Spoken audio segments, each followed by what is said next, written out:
eu sou o professor Washington Duarte. Vamos em frente com o curso de estrutura de dados. Essa é a nossa quarta aula. Hoje nós vamos falar da estrutura de um programa em Java. Vamos fazer o nosso primeiro Hello World. Na aula passada, nós falamos do ambiente de desenvolvimento. A gente instalou o NetBeans, que é a IDE que vamos utilizar ao longo do curso. Agora é hora de codificar e entender a estrutura de uma aplicação Java. Ainda na aula passada, você aprendeu a criar um projeto no NetBeans. Siga aquele mesmo caminho e crie um novo projeto. Podemos chamar de Minha Primeira Aplicação. Observe que o nome do projeto é o mesmo nome da classe principal. Essa classe principal será o arquivo .java que será criado com a estrutura básica para que você comece a programar. Essa é uma das vantagens aí de utilizar uma IDE. Se a gente estivesse utilizando bloco de notas, teríamos que digitar tudo isso do zero. Mas aqui eu quero chamar a atenção para o nome do arquivo. Observe que as iniciais de cada palavra são letras maiúsculas e não há separação ou utilização de elementos como hífen ou underline nesse nome. Não há utilização de acentos ou de caracteres especiais. Para todas as classes Java, nós vamos identificar com esse padrão. Sempre começar com letra maiúscula e seguir com letras minúsculas, sem caracteres especiais, até que tenha uma nova palavra. Quando houver, eu começo a nova palavra com uma letra maiúscula e sigo o resto com letra minúscula. Esse padrão é chamado de camel case. É uma denominação em inglês para a prática de escrever as palavras compostas ou frases onde cada palavra é iniciada com uma maiúscula e unidas sem espaços. A provável origem desse termo é a semelhança do contorno das expressões com as corcovas de um camelo. A letra maiúscula saltando entre as minúsculas dá essa impressão. Utilizamos isso por uma convenção. Uma convenção é um acordo, uma prática, não é uma obrigação, mas é um dos modos como os programadores em Java se identificam. O nome de uma classe é o que a gente chama de identificador. Você verá que teremos identificadores para classes, métodos, variáveis, entre outros elementos. Cada tipo de identificador vai ter uma característica. Isso é muito útil e facilita o entendimento do código. Por enquanto, guarde isso daí. O nome da classe é composto então por uma mistura de letras maiúsculas e minúsculas ao estilo camel case. A primeira letra de cada palavra que compõe o nome da classe deve ser maiúscula. E quando formos fazer o projeto, o NetBeans vai sugerir que o nome do projeto seja o próprio nome da classe principal. Por hora a gente vai manter assim. Quando você for adquirindo experiência, você pode tentar fazer modificações aí. Clique no finalizar que a IDE vai criar aí para você uma estrutura do projeto. O NetBeans vai abrir com um cenário que apresenta 3 janelas. Primeiro ele apresenta a janela que vai apresentar aí uma estrutura de pastas e arquivos, onde você pode localizar tudo que for relacionado ao seu projeto, todos os arquivos.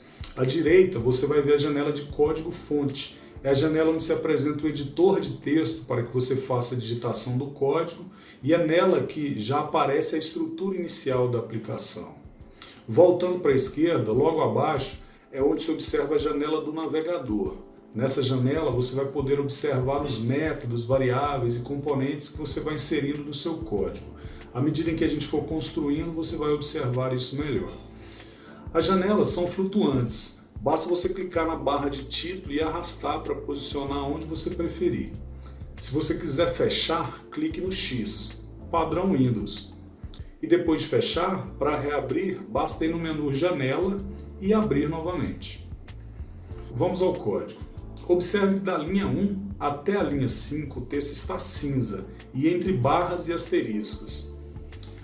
Assim como tem outras partes do texto também. Isso é para fazermos comentários que não serão levados em conta quando formos executar nossa aplicação. Quando queremos fazer esses comentários em um bloco, mais de uma linha, a gente inicia com barra asterisco, coloca o texto e encerra com asterisco barra. Tudo que tiver entre essa combinação de caracteres aí, barra asterisco, asterisco barra, não vai ser considerado na hora de compilar o arquivo. Tá? Outro modo de fazer isso é como está na linha 18, são comentários de uma linha só. Esses você pode fazer utilizando apenas barra barra como marcador. Se você traduzir do inglês, vai observar que a estrutura já traz blocos específicos aí de comentários, tá? Para você identificar, por exemplo, o cabeçalho, onde você vai poder descrever sobre o que é a aplicação, você vai poder identificar o autor, você vai identificar argumentos que o método principal irá receber. Também você observa que ele diz onde inicia cada parte do código. Vamos identificar cada parte da estrutura. Em primeiro lugar, a gente tem os packages, que são os nossos pacotes. Por hora, basta você entender que o pacote é uma pasta que representa o projeto que você criou e que dentro dessa pasta estarão todas as classes relacionadas à sua aplicação. Observe que o pacote também tem uma convenção de nomenclatura, tá? Sempre com letras minúsculas, sem espaços ou caracteres especiais para separar palavras. Ao longo do curso a gente vai se aprofundar mais aí na relação com os pacotes. Depois você tem um bloco de comandos que representam a classe. Você vai observar a palavra reservada, class, que antecede o identificador da classe e identifica esse bloco como tal. Essa palavra quer dizer, aqui começa uma classe. Também observa a palavra reservada, public. Ela indica a visibilidade da classe. Nesse caso, quer dizer exatamente o que a tradução sugere. A classe é pública. Se é pública, todos podem usar. Tem visibilidade em qualquer contexto. A gente vai falar mais sobre visibilidade depois. Observe que tem as chaves abrindo e fechando o bloco. Se comparar com o seu algoritmo, é o início e fim do algoritmo. Dentro do bloco da classe, você tem o public static void main e entre parênteses string args. Essa frase toda é para representar um método. Nesse caso, é o método principal, cujo nome é main, pura tradução. O método, se comparado a uma linguagem C, por exemplo, ou até o algoritmo, ele representa uma função. Esse método recebe inclusive parâmetros, que são variáveis visíveis dentro do bloco que compõe o método. Nesse caso, o método main, o método principal, recebe uma lista de objetos da classe string. Estranho isso, né? Objetos da classe string. A string é uma classe, não é um tipo de dado primitivo. A gente vai falar disso no próximo capítulo. E antes do nome, temos o public, que representa a visibilidade. O static, você vai entender melhor esse conceito adiante. Mas em um resumo, a gente pode dizer que ele faz com que o método main não precise ser instanciado. Instanciar é falar para a memória do computador que um objeto de determinada classe passou a existir. No caso do static, ele já nasce existindo. E o void representa o tipo de retorno. Quando é void, quer dizer que não retorna nada. O método vai executar as ações para as quais ele foi proposto e não vai retornar, por exemplo, um verdadeiro ou falso. Não quer dizer que ele não tenha nenhum propósito, ele sempre tem propósito. Pode ser, por exemplo, apenas para imprimir uma mensagem na tela, como o nosso código que vai imprimir Hello World. Esse método main é o método que dá start a uma aplicação. A partir dele, você pode ter outras classes se relacionando. Ele deve estar contido em todos os nossos projetos. Observe que ele também tem início e fim, representado pelo bloco de chave abrindo e fechando. Dentro do método main, logo abaixo dessa linha comentada, você vai inserir o nosso código aqui. Você vai digitar system.out.println, abre parênteses, abre aspas, escreve Hello World, fecha aspas, fecha parênteses, e encerra com um ponto e vírgula. O ponto e vírgula encerra qualquer comando dentro da linguagem Java. Para digitar, você vai utilizar o mesmo conceito do editor de texto. Coloca na última palavra e tecla Enter. O System.out compõe o que a gente chama de objeto de saída de dados da classe System. O println que segue é um método de impressão no console após a execução. Ele imprime a mensagem que é passada como um parâmetro, nesse caso o texto Hello World. Tá? Ao longo do tempo a gente vai se acostumando com esses conceitos. Antes de executar, vamos compilar. Para compilar, você vai no menu Executar e depois escolhe Compilar arquivo, ou simplesmente pressiona a tecla de função F9. Se tudo estiver correto, você vai receber uma mensagem de sucesso no rodapé do NetBeans. Compilar é criar o arquivo bytecode para que ele possa ser executado pela máquina virtual Java.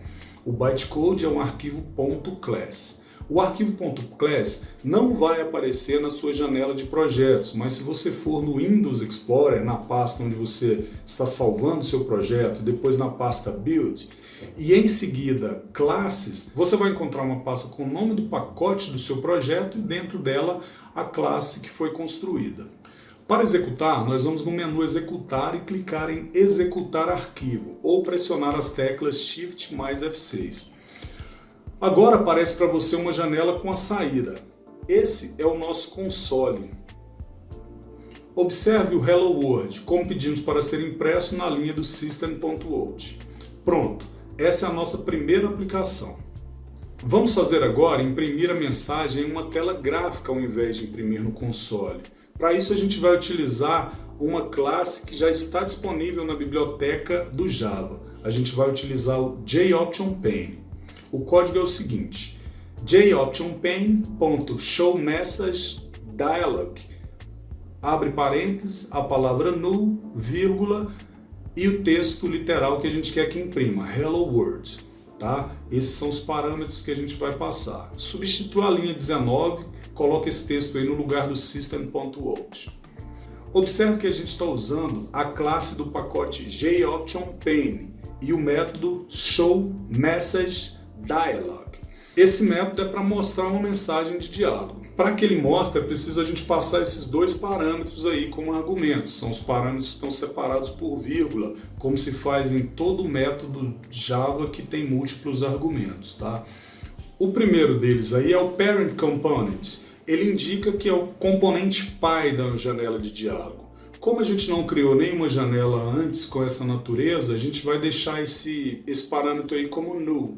Esse null significa de nulo mesmo, tá? O segundo é o próprio texto que a gente quer que seja exibido.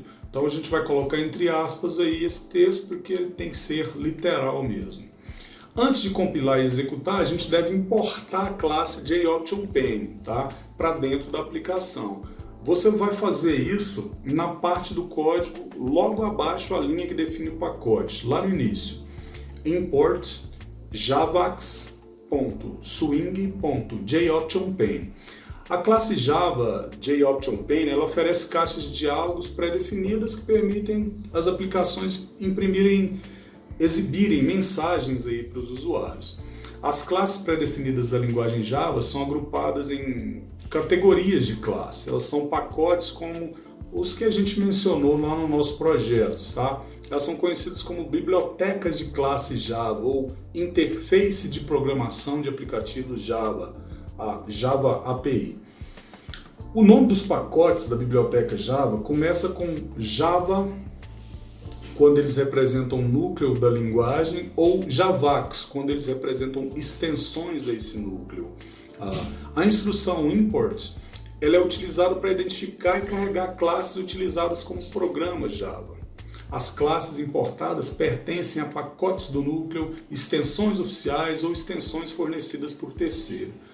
As instruções import devem aparecer sempre antes da definição da classe. JOptionPane é uma classe da biblioteca de interface gráfica do Java.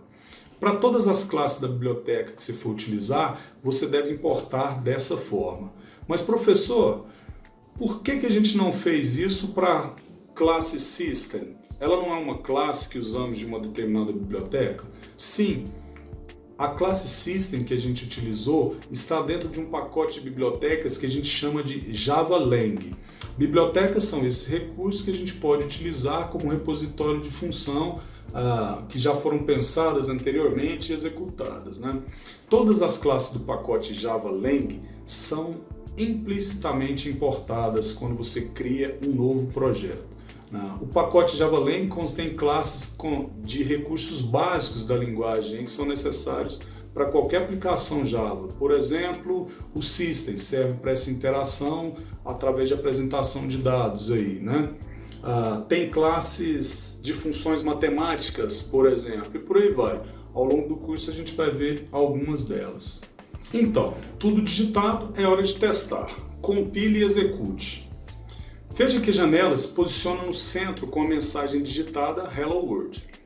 Para encerrar, vamos usar mais um método da classe System. Digite como na linha 20, logo após o JOption. A linha System.exit, entre parênteses passando o argumento 0, ela é necessária em programas que têm interface gráfica, porque ela encerra o aplicativo Java, tá? O zero como argumento de retorno para o método exit, ele indica que o programa finalizou com sucesso. Valores diferentes de zero significam erros de execução e podem ser tratados por aplicativos que chamaram a aplicação Java. É isso. Na aula de hoje aprendemos sobre a estrutura básica de um código Java, onde referenciar pacotes, classes e métodos. Usamos classes da biblioteca Java também, inclusive importando a classe JOptionPane. A gente compilou, a gente executou a aplicação que rodou tanto no console quanto numa tela gráfica. Na próxima aula vamos para os operadores e tipos de dados. Até lá!